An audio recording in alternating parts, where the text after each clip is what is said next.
هذه اسماء أستاذي. عرفني باسمك. أنا مغربي صحراوي جزائري. أنا مغربي صحراوي، أنتمي لأقاليم جنوبية، أنتمي للساقية الحمراء والذهب. طيب، 17 سنة. سؤال كبير. قال لك المملكة المغربية هي التي ترفض وتتعنت، والبوليساريو هي قابلة يعني بكل المبادرات، لكن المغرب هي التي ترفض. اعطينا اجابه.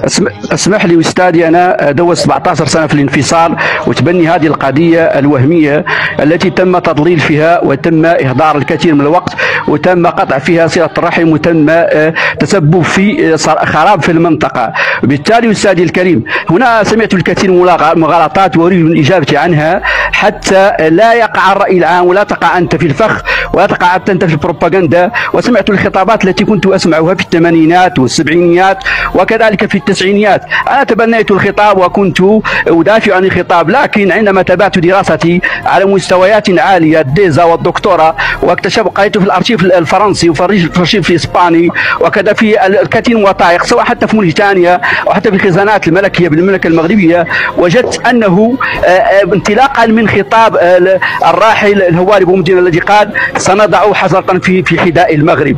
وبالتالي عندما يكون المخطط الناصري في إسقاط الملكيات في العالم الإسلامي أو العالم العربي، فكان الخط على إسقاط الملكية في المغرب. ونعرف أن الكثير من الانقلابات التي وقعت في السبعينيات في الستينيات تلاها إنشاء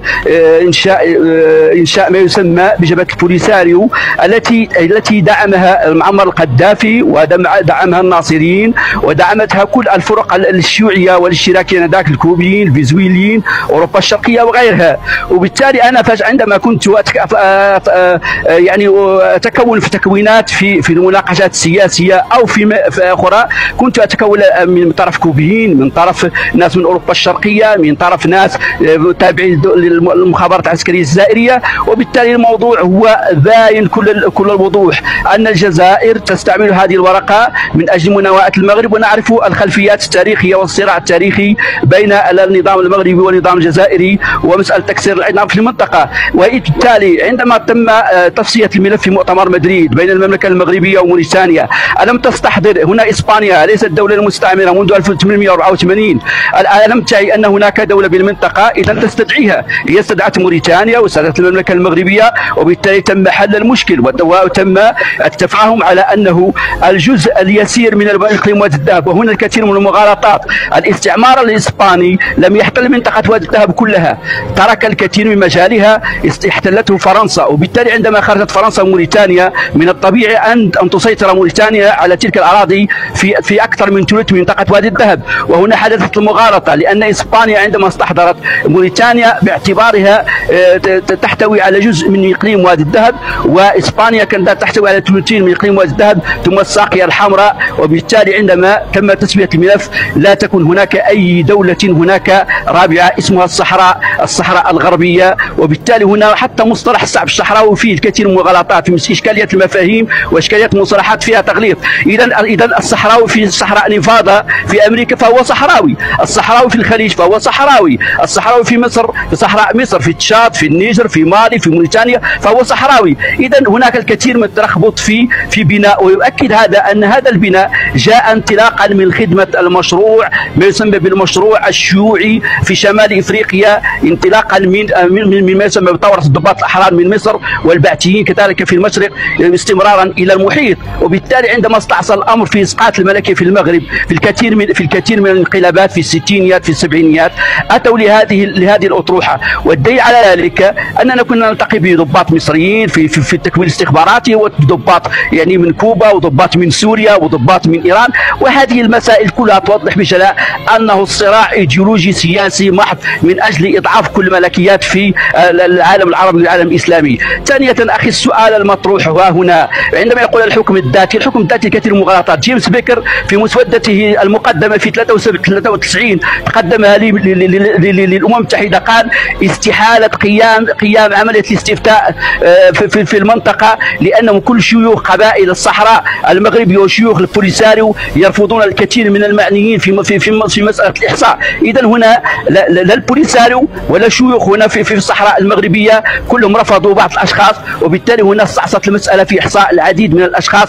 عندما اخي الكريم عندما يحصى انا ويقصى اخي، هل هذا قانون؟ وقع هذا في الصحراء المغربيه، انه في الاقاليم الجنوبيه انه عندما يتم احصاء هذه الاشخاص من طرف شيوخ جماعه البوليساريو يتم اقصاء العم واخوه، ويتم اقصاء الخال وابن اخته. اذا هذا استعصت المساله، وبالتالي جيمس بيكر قرر مساله الحكم الذاتي طرحت في أنا عندي لك سؤال.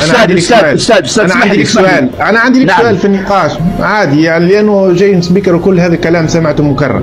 أنا في الجوجل وأنا أبحث وأريد أن أتثقف أكثر حول موضوع الصحراء الغربية انتبهت لاتفاقية تم توقيعها بين السلطان المغربي محمد الثالث ويعني مملكة إسبانيا بقيادة الملك كارلوس الثالث، تمت في 21 أغسطس 1966، والتي أقر فيها الملك المغربي بعدم سلطته على الصحراء الغربية أو الأقاليم الجنوبية كما تسمونها.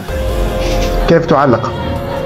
أعلق لك وأقدم لك وثائق. أنا هنا عندي كثير من وثائق، سأحل الكاميرا، عندي وثائق. لا ما فيش الكاميرا لا تستطيع حلها أنا لأنه بالاستوديو وليس بالهاتف. أنا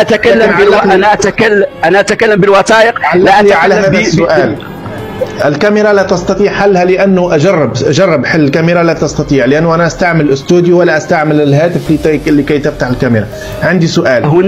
شوف هناك وثائق عندي قبل حتى من فترة محمد الثالث، وحتى في فترة مولاي إسماعيل، وفترة مولاي سليمان، وحتى في فترة مولاي الحسن. يعني عندما تكون هنا إسبانيا، ألا تعرف إسبانيا أنها كانت لطيلة سنوات تريد احتلال الثغور المغربية سواء في الشمال أو في الجنوب، وبالتالي إسبانيا كانت عبر التاريخ يعني هي عدو للمملكة المغربية وعدو للإسلام في منطقة شمال إفريقيا. إذا إسبانيا باعتبارها كمستعمر لابد أن تترك الكثير من حتى في بحثي في الوثائق الأرشيف الإسباني وجدت الكثير من ما يسمى البياج أو يسمى بنقط الفخ أو وثائق الفخ أو الوثائق الاستخباراتية لضباط الشؤون الأهلية فيها الفخ والكثير من المطبات. ألا تعرف إسبانيا في معركة جافيون، فرنسا في معركة جافيون هي من خططت لبداية مشكلة الصحراء. لماذا؟ لأنه كان هناك تنسيق بين جيش التحرير بالجنوب المغربي وكذلك جيش الأحرار بما يسمى بالصحراء الشرقية في توات وأذار. أنت تنكر وجود معاهدة مراكش أم تقر بوجودها؟ نعم، معاهدة مراكش التي تحدثنا عنها في سنة 1766 هل تقر بوجودها أم تنكر وجودها؟ يعني معركة مراكش هي تحصيل وحاصل، يعني تحصيل وحاصل في تدبير الكثير من الملفات. يا أخي أنت قد تقرأ الأمور من خلال ما تراه في جوجل وغير جوجل، لكن لا تقارن. أنا شوف، أنا لأنك أنت تتحدث بالتاريخ وبالوثائق، أنا لثقافتي العامة أريد أن أسألك فقط. أنا سألتك، أنا أجبتك يا أخي في مسألة الطرح أي مقال داخل جوجل فهو مقال يعني في كثير من الشو، حتى أنا أكتب في جوجل. طيب ليس لديك إجابة. طيب أنا سألت سؤال لأنه أنا عندما أقرأ مثلا في مركز الجزيرة للبحوث والدراسات هذه المعلومة موجودة في مراكز بحوث كثيرة، هذه المعلومة موجودة. أنا أريد أن أسألك هل هذه المعلومة صحيحة أم لا؟ لثقافتي أنا الشخصية فقط، والله ما عندي حتى شيء بالسؤال، أنا أريد أن أفهم، يعني هذا نقاش تفاعلي. مسألة الوثيقة مسألة المعلومات التاريخية التي قرأتها هي المعاهدة بين إسبانيا، هي معاهدة فيها الكثير من المغالطات، هي معاهدة تم بطر فيها الكثير من البنود. وأدعوك لزيارة أرشيف فرانكو في قصر في الفاريلا في فرنسا، أدعوك لزيارته وسترى الوثيقة الأصلية بالإسبانيا وسترى أن 3 بنود من هذه الاتفاقية. هل أنت لديك عليها اطلاع ولو جزئي على المعلومات الصحيحة ان كنت تقول انه هذه الموجود غير صحيح؟ شوف، هو في جوجل اكتب، انت تكتب ما تريد وانا اكتب ما اريد. اذا هو مسألة بحث سؤالي واضح يا استاذ عابر سبيل، انا اقول لك سؤالي واضح. هل لديك انت اشياء نورنا بها؟ اطلاع على الوثيقة الاصلية، انا اتكلم بالوثائق، كل هذا الكلام اللي كتسمع منه اشوف الاطلاع على الوثيقة الاصلية ليس هناك فيها بطر فيها 3 بنود، والبنود مهمة جدا في هذه الاتفاقية. اطلع عليها ادعوك واعطيتك المصدر، واطلع عليها واعطيك حتى الصندوق واعطيك حتى الرقم. اما ما يتكلم عليه من خلال اتهام انا ساطلب منك خدمه، لانه انا لا استطيع ان اذهب لهذا الارشيف، لا استطيع ان اسافر له. اذا انت لديك وثيقه مثلا، اذا حصلتها انت من احد اصدقائك او كذا، لديك الوثيقه الاصليه، ارسلها لي عبر الرسائل فقط. وشكرا لك على المشاركه في هذا